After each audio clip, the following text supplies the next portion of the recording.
My name's Ashley, and I have loved painting for years, but portraiture is not something I've done very often, and I was trying to figure out a way to feel more close to Christ as like a friend,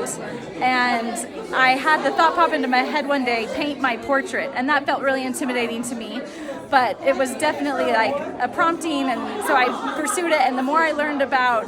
Christ's likely appearance, the closer I felt to him, and it was a fun chance to get to imagine what he was like when he was on the earth. And my little 5-year-old son was by me in the studio as I was working on it, and one day he asked, is it working yet? And I was thinking visually, and it's tricky, and I was like, no, it actually might not be working. But then he said, is it helping you be better friends with Jesus? And I just caught my breath, because the whole process of trying to create a portrait of Jesus and getting to imagine him and what his smile looked like, despite knowing the worst of everything, and how kind his eyes were, I just was like, oh my gosh, this is helping me be better friends with Jesus.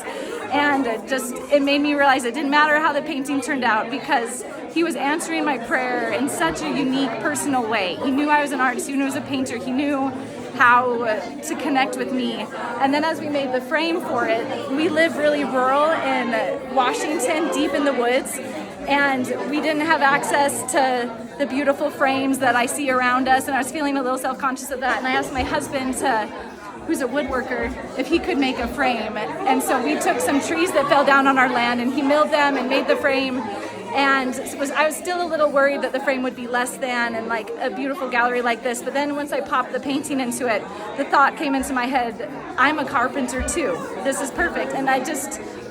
realized like the whole process of this piece made me feel Christ's love, and how everything that we have is always enough to him, and it was just really tender to get to know him on such a personal level.